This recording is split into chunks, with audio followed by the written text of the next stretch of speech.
Oh, curiosidade, quais são os safeguards que dão certo, assim, para erros humanos? Que a gente poderia extrapolar para nossa vida, assim, que você aprendeu?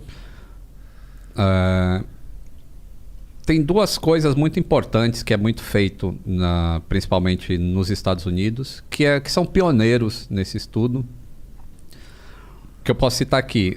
Um deles se chama cultura justa e o outro é o ser humano vai errar. Então, o avião é redundante. Então, a gente tem que criar uma redundância também para o erro humano. Aí eu vou dar um exemplo. Esses aviões que voam cruzando o oceano, eles têm 2 motores, certo? Ele não pode se afastar mais do que um tempo X de um lugar onde ele possa pousar.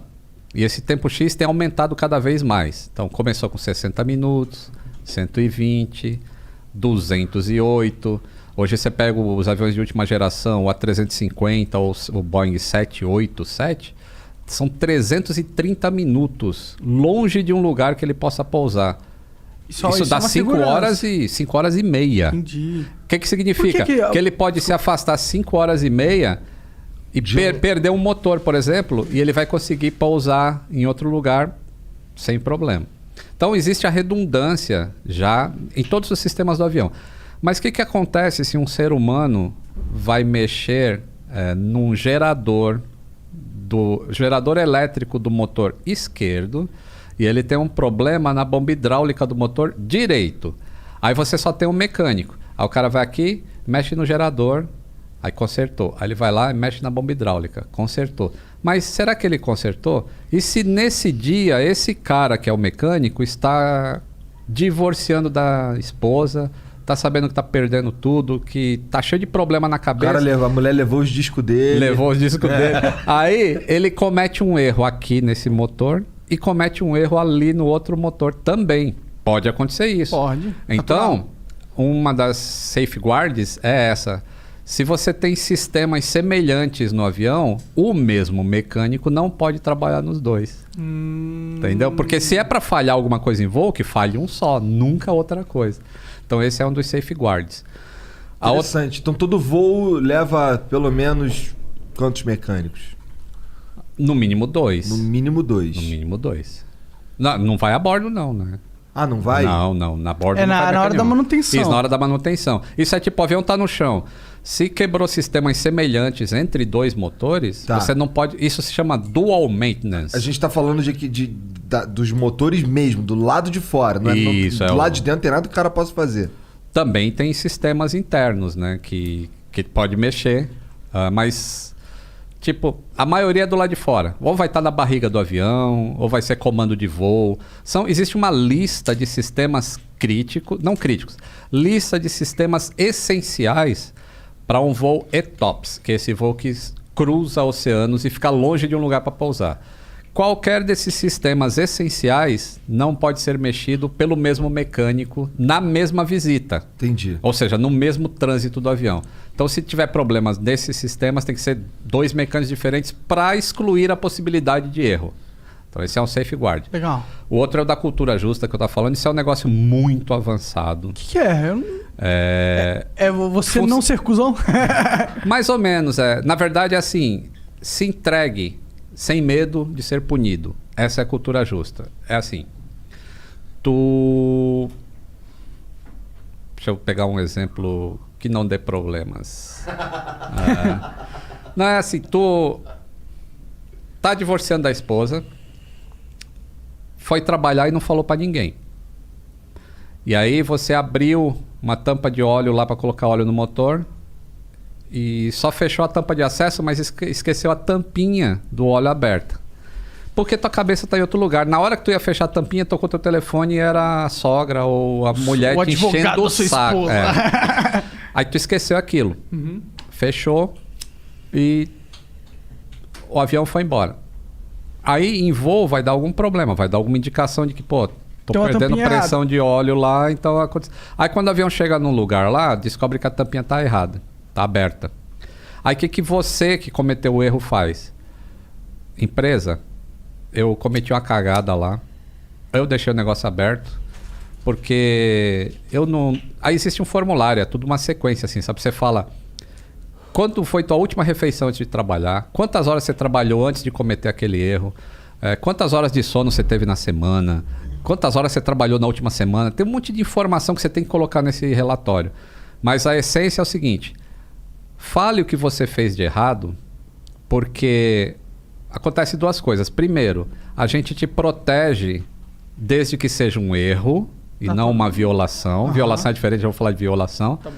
A gente te protege desde que seja um erro e, ao mesmo tempo, a gente está aumentando a segurança, porque sabendo que isso aconteceu com você, a gente pode criar um mecanismo de que outras pessoas que passem pelo mesmo problema simplesmente fale para o chefe, puta, tô divorciando, caralho, então você não vai trabalhar nesse avião aqui, você vai fazer outro tipo de serviço. Então, isso é a cultura justa. Mas a cultura justa não serve para violação. Violação é o seguinte, tu pega um manual de instruções para fazer qualquer coisa no avião. Então tem lá, né? Tire o parafuso A, o B, o C, põe uma saia cor-de-rosa e depois você põe o parafuso E no lugar, beleza? Beleza, aí tu vai, não vou botar aquela saia cor-de-rosa não, eu não quero passar vergonha. E aí tu pula direto pro E. Aí o que você fez? Uma violação, porque o documento pede para você botar a saia rosa e você não botou. E aí se der um problema em voo e forem investigar, não adianta você dizer, pô, eu não botei a saia rosa porque... Não, mas não está escrito que tem que botar? Tem, mas eu não... Não, você cometeu uma violação. Essas violações, elas são feitas... willful, como que é isso em português? De vontade própria. Isso, de vontade própria, assim. Você sabe do que é certo, mas você escolhe um caminho errado para chegar no mesmo resultado. Isso é uma violação. Aí a violação não tem proteção da cultura justa. Então é assim que funciona fatores humanos. Tá se batizando. Tá vendo, fator humano? Pô, mas tem assim, esses aviões que cruzam o oceano, esses aviões que vão... muito, tipo, por exemplo, vou pegar um avião daqui pra Los Angeles, que é, sei lá, tá bom, vamos lá, vamos cruzar o oceano. Vou pegar um avião daqui pra Portugal. Não tem acidente dessa porra aí, né? Faz muito tempo que eu não escuto. O último Na verdade, eu nem sei quando teve um acidente. Quando tem acidente, normalmente é no Oriente Médio, foi um míssil que atingiu. Não, teve aquele acidente do Air France 447. Que faz quanto Foi tempo? em 2009, Nossa, acho, né? quase 10 anos. Não, mais de 10 anos. Mais de 10 anos. Foi o último, que foi muito bem estudado, que vários fatores humanos estiveram envolvidos, mas também fatores de cultura da empresa e tudo mais. Tudo isso foi analisado. E muita coisa evoluiu desde então. Sim, muito procedimento mudou e tudo mais. Então... Esses aí mas isso não foi uma falha mecânica, na verdade. Assim, tudo começou com uma falha, né? Do que ele perdeu aqueles sensores de velocidade. Então, começou com uma falha. Mas o desdobramento foram todos fatores humanos que levaram até o acidente. Sim. Então a gente tem um sistema de voo mundial que é incrivelmente seguro. Sim, né? E esse negócio de ETOPS mesmo, isso é um protocolo para aviões que voam muito longe de um lugar para pousar. Então, o avião sai da empresa, assim, esse avião pode voar 208 minutos fora, longe de um lugar para pousar. Beleza, o avião E a empresa aérea, será que é capaz de manter esse avião mantido com essas características? Então a empresa aérea, quando recebe esse avião, ela recebe uma certificação de 120 minutos. Você não vai poder afastar 208, 120. E aí você fica ali num probation, né? Fica ali numa prova durante um tempo. Aí quando o órgão regulador vê que está tudo certo, vai falar, beleza, agora você ganhou o direito de usar 208, ou 330, ou o que quer que seja. Então, a empresa tem o processo de certificação dela e a empresa aérea também tem. E o avião também tem. E isso é para todo mundo. E o negócio interessante é o seguinte, quando a gente fala em empresa aérea, a gente costuma pensar assim, pô, a TAM é concorrente da Gol, que é concorrente da Azul, que é concorrente da Itapemirim, que é concorrente de... Uma empresa é concorrente da outra. Mas existe um negócio que não tem concorrência, que é na segurança. Então, se uma empresa que faz cruzamento de oceano lá, tem um avião específico, e esse avião dá um problema em uma lista de sistemas que existe, ela é obrigada a reportar isso para um órgão que espalha essa informação para todo mundo. Ó, a empresa X teve Tá com esse problema nesse avião. Fiquem de olho no avião de vocês também. E aí, se der em alguma outra empresa com outro avião, né, que é diferente daquela empresa, aí eles vão falar, pô, já foram 2 eventos significativos em 2 empresas diferentes, então tem algum problema com o fabricante do avião. Aí vai em cima do fabricante e fala, ó, tem algum problema seu, porque 2 empresas diferentes tiveram isso. Agora, se for só uma empresa que tem o problema, aí fala, bom, não é problema do avião, nenhuma outra empresa está reclamando disso, então vão em cima da empresa aérea. Então tem um processo muito legal esse. Quem é que esse tipo esse sistema aí, isso foi criado pelas próprias empresas? Não, pelos órgãos reguladores. Que aqui no caso do Brasil seria a ANAC, nos Estados Unidos é a FAA, na Europa é a EASA, no Japão é a JAL, acho que é isso que chama. Então cada um tem o seu órgão. Mas esses órgãos, eles se comunicam o tempo todo. Então acontece um negócio aqui na ANAC, o FAA fica sabendo, a EASA fica sabendo. Isso é massa, porque estão usando várias referências para identificar um problema. Que tem a ver com que pode matar pessoas. Isso exato, é legal. Isso é parada da hora da aviação. Porque como o risco é muito grande, acaba fazendo com que os seres humanos tenham que desenvolver técnicas de segurança que são inovadoras, que são legais. O risco não é grande. O problema não é o risco. É que assim, o risco é muito baixo.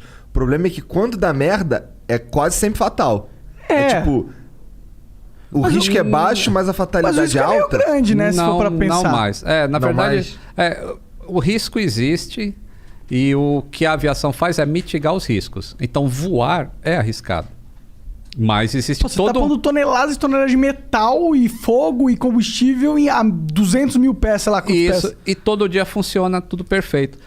É a mesma coisa na sua cozinha. Se você parar para ver o que tem na sua cozinha, pô, ali tem energia elétrica que pode te matar eletrocutado.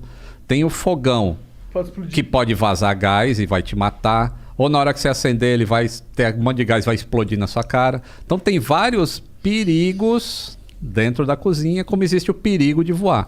Agora o risco é menor, porque os fogões hoje em dia, se começar a vazar gás e não tem chama, ele corta o gás. A tua luz é isolada para na hora que você acender você não tomar um choque. O chuveiro é a mesma coisa. Então isso é mitigação de risco. Então é essa a diferença entre perigo e risco.